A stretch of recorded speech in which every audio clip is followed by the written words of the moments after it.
You know what I'm sick and tired of? FOMO, the fear of missing out that is seemingly baked into every single multiplayer game that comes out these days. This probably affected me the most at the beginning of 2025, where Fortnite had back-to-back heater skin collaborations with Hatsune Miku and Godzilla. To celebrate this, the Battle Royale mode of the game was updated to include a feature that let you become Godzilla, complete with his heat ray, a stomp attack, and the ability to blow through buildings to hunt down children who were just trying to play their one last game before they had to go to bed. It is, unironically, the most that fans of the Big Lizard have gotten gaming-wise since the last Godzilla game in 2014, which is going for $200 on eBay. Jesus. Of course, this is only counting playable versions of Godzilla. His last big gaming outing before this was for Call of Duty Warzone, along with Kong, where all they did was kind of just stand around the map yelling at each other, and that's really it. Not that you could even watch either of them for long without someone trying to kill you, considering it's a Battle Royale game. Whatever. The point is, the Fortnite Godzilla experience is gone. Forever, seemingly, and the Warzone experience too. Not that I care as much about it, but still, unless I want to shell out $200 to play Godzilla on the PS4, I will never get to play as Godzilla on a modern console. And this is all because I missed out. I wasn't playing Fortnite during this period, nor did I really feel like playing through the Battle Royale just for a chance at getting to be Godzilla, which even if I did manage to become Godzilla, it only lasts for a limited time. And knowing my luck, the lobby would be full of people who play Fortnite much more than I ever would and kill me right before I actually get to have fun. So the mode is gone now, and so is the ability to obtain the Godzilla skin from what I understand, which means that as the biggest Godzilla fan I know, I'm stuck on either waiting to shell out, and I cannot emphasize this enough, $200 on eBay for a copy of Godzilla PS4, waiting for a port, which isn't coming, or waiting on a sequel, which isn't coming either, considering the developers are busy working on, I don't know, actually, they haven't announced what they're working on next. I couldn't find anything. Their company mascot on Twitter sure is cute though. The fear of missing out isn't exactly a new concept to the gaming industry, nor is it suddenly very popular to cash in on just because of Fortnite, like battle passes were. FOMO has probably been around since the concept of somebody selling a product was invented because it's just good marketing. I think if I was evil and awful and terrible and I owned a gambling website, I'd throw up like half-priced bet weekends like it's COD, because informing someone that they're missing out on something, that there's only a limited time to act on this offer, discount, product, rewards, points, puts pressure on us to buy and consume without thinking too hard about the actual deal we've been given because it was a limited time offer. And if you didn't act quick, then you would have missed out on the chance to spend an extra $50 that you were planning on spending on less important things, like bills and savings. Look no further than what used to be Black Friday in America, a whole holiday about the fear of missing out on $300 off deals for 1080p TVs. That shit was a spectator sport where you could watch an ogre mom use her toddler on a leash like a flail against some unsuspecting shopper. As for FOMO in games, you really don't have to look any further than the highest grossing media franchise on Earth, Pokemon. If you happen to live under a rock, Pokemon can be grouped together based off of category. Like, these are all starter Pokemon, and these are pseudo-legendary Pokemon, and the groupings go on. Among these groupings, there's a classification of Pokemon that might as well just be called FOMO, known as mythical Pokemon, described as Pokemon that are obtained through special means. What are those special means? Well, let's say you want this guy. His name is Jirachi. He's really cute. To get him legally, which means without glitching or pirating or cheating, you will need to spend $120 on a copy of Pokemon Sword and Shield, and a copy of Brilliant Diamond and Shining Pearl. Play a bit of Sword and Shield, put that shit down because it sucks. Play through Brilliant Diamond and Shining Pearl until you get to Floroma Town, talk to this lady, and get given your free Jirachi. Then also put down Brilliant Diamond and Shining Pearl because that shit sucks too. Now, that was a very extreme example. You were probably expecting something along the lines of pre-order bonuses that come with pretty much every single game you can think of. And I really mean pretty much every big game over the past decade and a half has seemingly had some sort of pre-order bonus meant to get you to throw money at the game before it's even out. This is just how commonplace FOMO is in the gaming industry. We expect it from modern day COD. Pre-order the Vault Edition today. Pre-order now. Pre-order the Vault Edition now.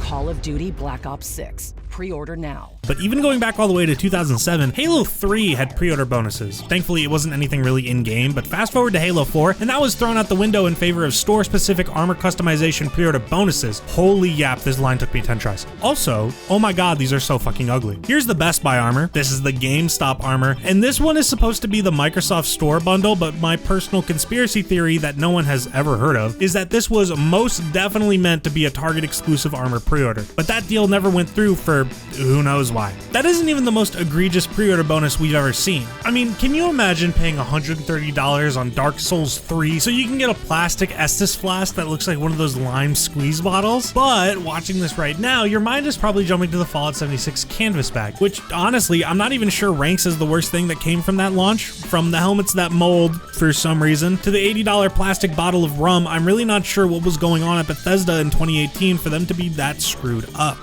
That's terrible. Yet I really don't think any of that is the true worst offender of a pre-order bonus. The Batman Arkham games easily, in my opinion, hold the title of worst pre-order bonus ever, because without thinking even for a second, the idea of an entire playable character as a pre-order bonus sounds so cool. Like, I need to go get that game before that runs out because I'd love to play as Robin, but then you realize, oh, this pre-order bonus is only available at Best Buy, and if you don't want to pre-order there, you don't play as Robin. Like, granted, 35 days later you could purchase the DLC for $7, but like, imagine if in Final Fantasy VII you didn't get to use Aerith in your party for a whole month because Best Buy isn't a store that exists near you. And then on top of that, you have to pay $7 just for Aerith. I get that pre-order bonuses aren't really going away, and admittedly some of the ones included in deluxe editions of games can be pretty sick. Despite being incredibly negative about pre-order bonuses and my opinion of them souring the more research I did for this video, I would probably kill 3 of you watching right now if it meant I'd get to own a Halo 3 Deluxe Edition Master Chief helmet. No, I'm not joking. Like, just offer yourself up in the comments or something. I need this. I need this. It's really just that with how not even just bad, but kind of utterly pointless pre-order bonuses have really become, I'm fed up seeing them, and I hope, even though it'll never happen, that they just quietly disappear one day. Because honestly, what are we doing? Call of Duty Black Ops 7, order now.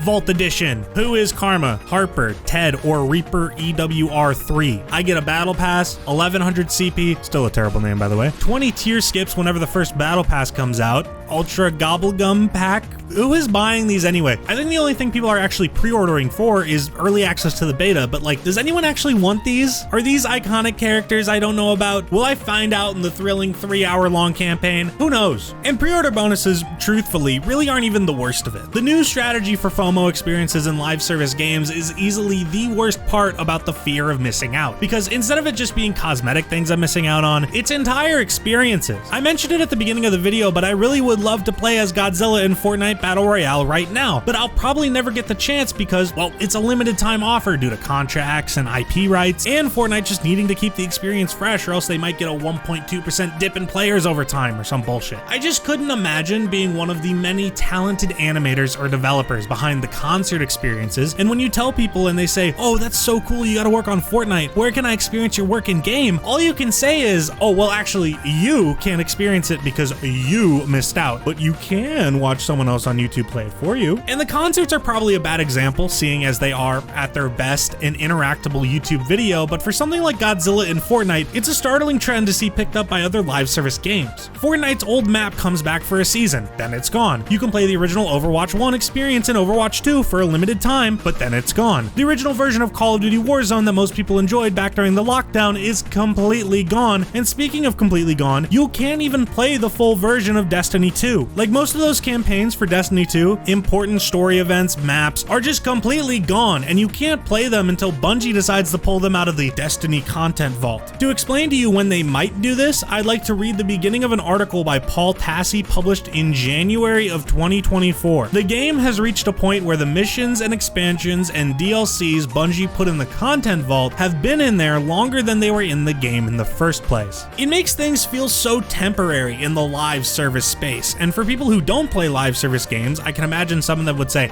well, what do you expect from the same industry that's all about the hot new thing, battle passes, microtransactions, yada yada. And sure, yes, I don't exactly expect the whole world given to me, even though I wouldn't deny that, and or 30,000 USD sent to my PayPal. It's just that for a genre that pulls in like $1 bajillion a year and creates some genuinely incredible experiences that are really only possible through a live service format, is it so much to ask that one of these games introduces a brand new fun experience that isn't for a limited time? Helldivers 2 is able to balance FOMO by putting on some really cool limited time events that brings the entire community together while still letting you play the rest of the game at any time if you choose to. The fear of missing out takes a lot of different forms across gaming. You're probably most used to it nowadays where there's this game that comes out and everyone is talking about it and playing it and posting clips, and you'd want to participate in that if perhaps the game everyone was seemingly playing wasn't $70 or like 90 hours long, or both. We're in this golden era of gaming where there is a brand new quality game coming out just about every week, and with how massive gaming is, no hidden gem stays hidden for long. It creates a weird dilemma where for a normal person who is busy with a job or school or work, you need to choose what game to drop $70 on and possibly the next month of your life over limited gaming sessions on one game. And in the time you do actually complete a game, there's just about 3 more that came out for you to choose from. Hell, I'm actively missing out on Helldivers 2's collaboration with Halo by choosing to make this video. Really, it's not just games, this extends to shows, anime, memes, pop culture in general. The world flies by in the blink of an eye and it can feel so hard to keep up sometimes. So I hope it's somewhat comforting to hear that you can take as long as you want. Don't get me wrong, some live service collaborations are only around for a limited time, but I promise no one is forcing you to play a brand new game the moment it comes out. Except maybe Nintendo when they offered that like limited time Mario game. I have no clue why they did that. But for the most part, it's probably better you don't actually, considering waiting a bit usually yields money off and a better experience after a few patches. Don't forget,